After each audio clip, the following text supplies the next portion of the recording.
Assalamualaikum warahmatullahi wabarakatuh. Perkenalkan, nama saya Dwi Haryanto sebagai PPG Prajabatan tahun 2022. Di sini saya akan menjelaskan mengenai ujian akhir sekolah pada mata kuliah pemahaman peserta didik dan pembelajarannya. Untuk dosennya Pak Arif Cahyo Utomo. Modul ajar yang memuat yaitu teori belajar, teori perkembangan sosial, pembelajaran berdiferensiasi, konsep asesmen penilaian, konsep pengukuran yang akan diterapkan. Kemudian asesmen diagnostik. Pada awal pembelajaran, guru melakukan asesmen diagnostik untuk mengetahui profiling dari peserta didik. Selanjutnya, pemahaman bermakna. Meningkatkan kemampuan peserta didik dalam mengidentifikasi bilangan sampai dengan 20. Kemudian pertanyaan pemantik, apakah ada yang pernah bermain kelereng? Yang kedua, ada berapa jumlah kelereng yang kamu miliki? Selanjutnya, identitas modul. Penyusun Dwi Haryanto, jenjang sekolah SD, kelas 1, mata pelajaran matematika. Selanjutnya, pendekatan model dan metode pembelajaran, yaitu pendekatan saintifik. Model pembelajarannya problem based learning atau PBL. Adapun langkah-langkahnya, yang pertama, orientasi siswa pada masalah. Yang kedua, mengorganisasikan siswa untuk belajar. Yang ketiga, membimbing penyelidikan individu maupun kelompok. Yang keempat, mengembangkan dan menyajikan hasil karya. Kemudian yang terakhir, menganalisis dan mengevaluasi pemecahan masalah. Metode pembelajaran yaitu ceramah, tanya jawab, demonstrasi, diskusi, dan juga penugasan. Selanjutnya, profil pelajar Pancasila, beriman, bertakwa kepada Tuhan Yang Maha Esa, dan berakhlak mulia, gotong royong, dan juga bernalar kritis. Sarana dan prasarannya adalah yang alat tulis, LKPD, laptop, LCD proyektor, dan video pembelajaran, dan juga sumber belajar. Selanjutnya, tujuan pembelajaran. Yang pertama, setelah menyimak penjelasan guru, peserta didik dapat menghitung banyaknya benda sampai dengan 20 dengan tepat. Kemudian yang kedua, melalui kegiatan menyimak video dan ditayangkan guru, peserta didik dapat membaca banyaknya benda sampai dengan 20 dengan tepat. Untuk langkah-langkah kegiatan pembelajarannya, yaitu teori belajar humanistik yang bertujuan untuk membangun kepribadian peserta didik dengan melakukan kegiatan-kegiatan positif. Kemudian sintaks PBL orientasi siswa pada masalah, yaitu peserta didik bersama guru melakukan kegiatan literasi dengan teks yang ditampilkan guru melalui LCD, yaitu secara mandiri.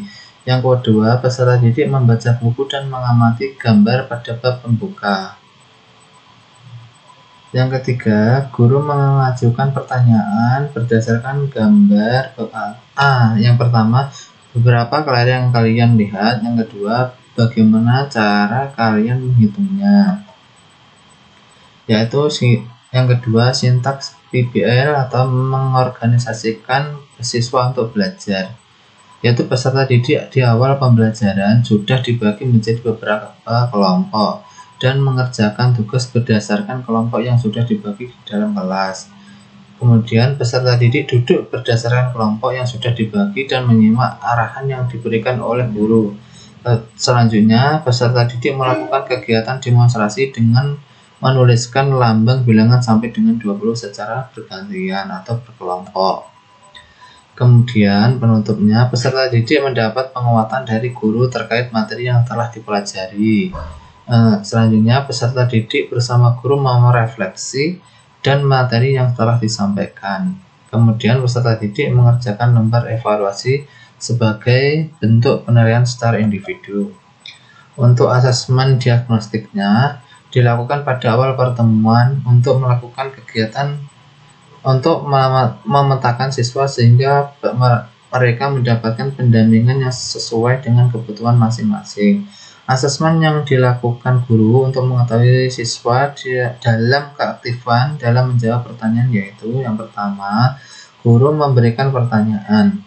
Yang pertama, apakah di rumah ada yang memiliki hewan ternak? Yang kedua, ada berapa jumlah hewan ternak di rumah? Selanjutnya, guru menandai kompetensi tersebut dengan memberikan checklist pada nama siswa pada tabel berikut ini. Selanjutnya, asesmen formatif, percaya diri, yaitu aspeknya yang meliputi yang pertama, berani tampil di depan kelas. Kemudian yang kedua, berani menjawab pertanyaan dengan baik. Yang ketiga, berani menyampaikan pendapat. Yang terakhir, berani menjawab. Untuk aspek kreativitasnya, yang pertama, mampu menciptakan sesuatu yang berbeda. Yang kedua, mampu menemukan ide baru dalam bentuk yang mampu menemukan ide baru yang belum dijelaskan oleh guru. Yang ketiga, mencoba berulang-ulang untuk menemukan ide yang terbaik.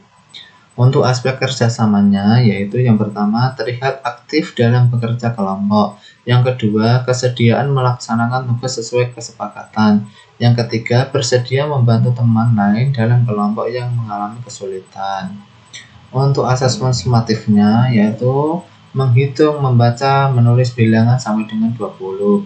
Tujuan pembelajarannya menghitung banyaknya benda sampai dengan 20. Kemudian indikator soalnya disajikan gambar, peserta didik dapat menghitung banyaknya gambar buah-buahan.